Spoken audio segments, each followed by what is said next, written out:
તો હવે વાત અંબાલાલ પટેલની મોટી આગાહીની।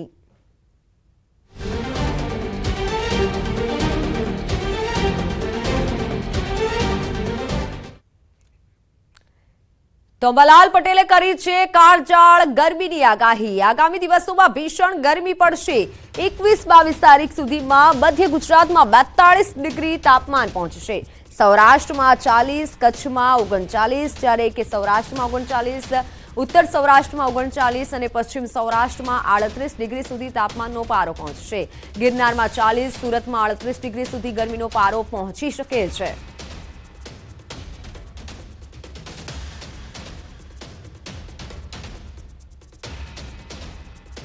आगामी दिवसों में हवे धीरे धीरे गर्मी वधती जशे।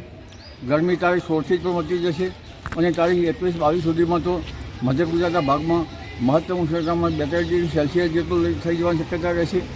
ઉત્તર ગુજરાતમાં પણ 40 ડિગ્રી સેલ્સિયસ જેવું થઈ જવાની શક્યતા રહેશે। કચ્છમાં પણ 39 ડિગ્રી સેલ્સિયસ જેવું થઈ જવાની શક્યતા રહેશે। ઉત્તર સૌરાષ્ટ્રમાં 39 ડિગ્રી સેલ્સિયસ જેવું થઈ જવાની શક્યતા રહેશે। પશ્ચિમ સૌરાષ્ટ્રમાં લગભગ 38 ડિગ્રી સેલ્સિયસ જેવું થઈ જવાની શક્યતા રહેશે। तो अंबालाल पटेले कहूं छे कि કેટલાક વિસ્તારોમાં ઉનાળો આકરો રહેશે। એપ્રિલ-મે મહિનામાં કાળઝાળ ગરમી પડશે। 17-18 તારીખે દક્ષિણ સૌરાષ્ટ્રમાં વાદળો ઘેરાશે। 18 થી 24 દરમિયાન કેટલાક વિસ્તારોમાં વાદળછાયું વાતાવરણ રહેશે। અને આ ગરમી જે છે એનો દોર લગભગ 21-22 તારીખ સુધી ચાલુ રહેશે। કેટલાક ભાગોમાં તો મહત્તમ ઉષ્ણતામાન ઘણું વધતું જશે અને આ ઉષ્ણતામાનના લીધે આખરી ગરમીની શરૂઆત હવે થતી જશે, જ્યારે એપ્રિલ અને મેમાં તો કાળઝાળ ગરમી પડવાની શક્યતા રહેશે। તારીખ 17-18માં લગભગ દક્ષિણ સૌરાષ્ટ્ર દક્ષિણ ગુજરાતના ભાગમાં વાદળો આવવાની શક્યતા રહેશે। તારીખ 18 થી 24માં ઉત્તર ગુજરાતના ભાગો, મધ્ય ગુજરાતના ભાગો, પૂર્વ ગુજરાતના ભાગો, ઉત્તર સૌરાષ્ટ્રના ભાગો, દક્ષિણ સૌરાષ્ટ્રના ભાગો અને સુરતના ભાગો અને પશ્ચિમ સૌરાષ્ટ્રના ભાગોમાં પણ વાદળ આવવાની શક્યતા છે। વાદળવાળું રહેશે। तो बात हमें अमित शाह झांझावाती प्रवासनी।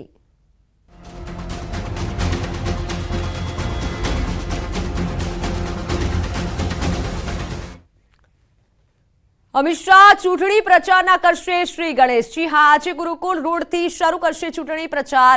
सुभाष चौक पास आवेला हनुमान मंदिर में दर्शन करी प्रचार की शुरुआत करशे। गांधीनगर लोकसभा बैठकना उम्मीदवार छे अमित शाह, तो गांधीनगर लोकसभा मतदारों साथे संवाद करशे। सवारे 10 वागे मंदिरे दर्शन करशे अमित शाह और त्यारबाद गांधीनगर लोकसभा जनसंपर्क कार्यालय खाते बैठकों करशे। लोकसभा बैठक दीठ आवेली विधानसभा में महत्वना होद्देदारों साथे 1-to-1 बैठक करशे। जो कि विधानसभा दीठ 20 થી વધુ હોદ્દેદારો સાથે પણ તેઓ બેઠક કરશે।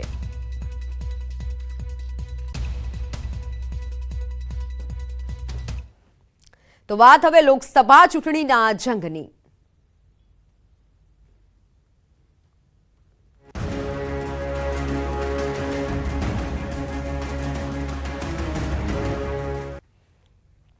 જૂનાગઢના વંથલીમાં ભાજપ કાર્યકર્તાઓનું સંમેલન યોજાયું, જેમાં પ્રદેશ અધ્યક્ષ સી.આર. પાટીલ ઉપસ્થિત રહ્યા।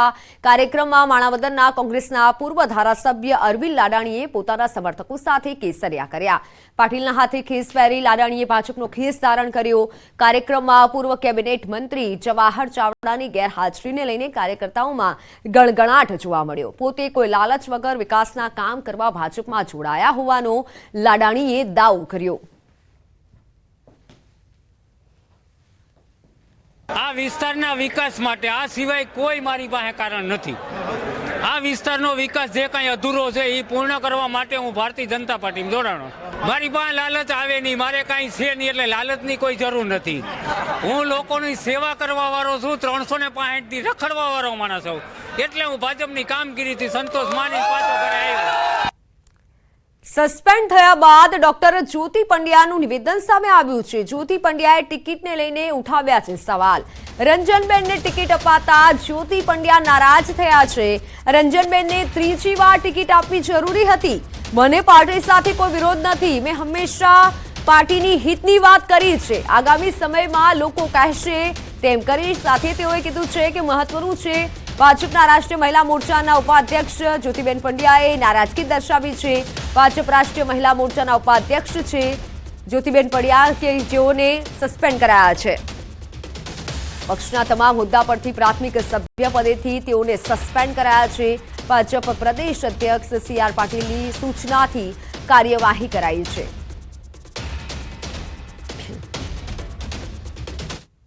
હું કહું છું કે મારે પોતાને મારો મહિલો માનતો નથી. મારા વડોદરાના વિકાસની મને પડેલી છે.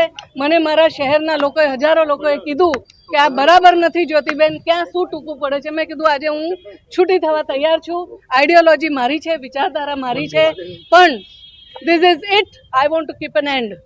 એક સવાલ એ છે, આજે જ્યોતિબેન બહાર આવ્યા છે નારાજગી લઈને, આવનાર સમયમાં બીજા લોકો પણ આવશે. વેલ, એ પાર્ટીએ ચિંતા કરવી પડશે. તું આ બેનને ત્રીજી તમ ટિકિટ આપવામાં એવી તે કઈ અનિવાર્યતા છે? એવું તો તમને વડોદરા પાસે શું જોઈએ છે કે તમને આને આ જ જંકો છો?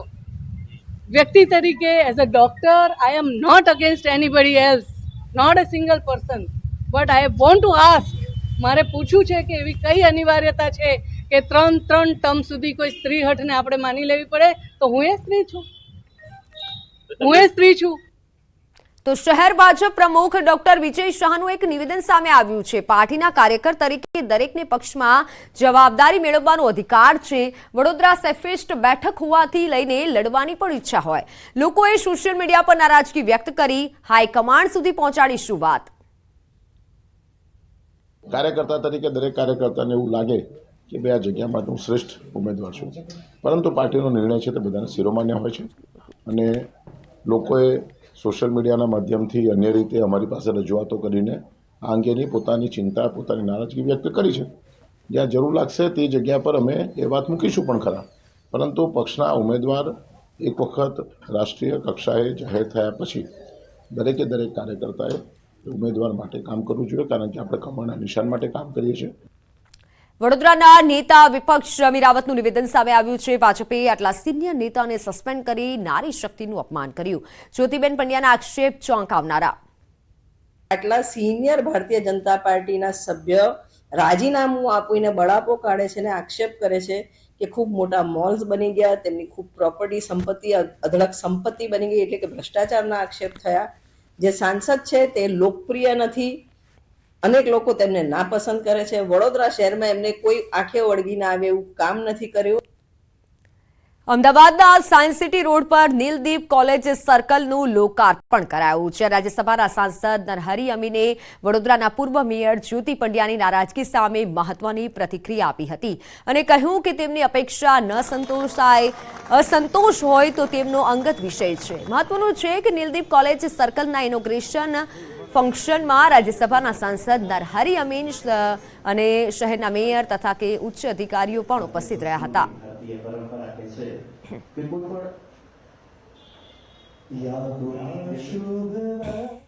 ભારતીય જનતા પાર્ટીમાં અમારા રાષ્ટ્રીય નેતાઓ દ્વારા સમગ્ર દેશના તમામ લોકસભાના ઉમેદવારો નક્કી કરવામાં આવતા હોય છે. જેમને પણ અસંતોષ હોય એ વ્યક્તિ પોતે જાણે છે કે ભારતીય જનતા પાર્ટી એમને શું આપ્યું. મહિલા પક્ષના રાષ્ટ્રીય ઉપાધ્યક્ષ હતા, વડોદરા શહેરના મેયર હતા અને આજે હું જેમ 4 લોકસભાનો ક્લસ્ટર પ્રભારી છું એમ બેનને પણ 4 લોકસભાના ક્લસ્ટરની જવાબદારી સોંપી હતી. છતાં પોતાની અપેક્ષા હોય ને અપેક્ષા ના સંતોષાય અને રાજીનામું આપે એમનો પોતાનો અંગત નિર્ણય છે. અને મહત્વના સમાચાર. બનાસકાંઠામાં જ્ઞાનીબેન ઠાકોરે ગૌ સેવકોને ભરોસો આપ્યો છે. સંસદમાં ગાયને રાષ્ટ્રીય માતાનો દરજ્જો માટે પહેલ કરીશ. ગૌવંશ અને ગૌ હત્યા પર પ્રતિબંધની માંગ કરીશ. પ્રચાર દરમિયાન જ્ઞાનીબેને નિવેદન આપ્યું છે. બનાસકાંઠાની કોંગ્રેસના ઉમેદવાર છે જ્ઞાનીબેન ઠાકોર.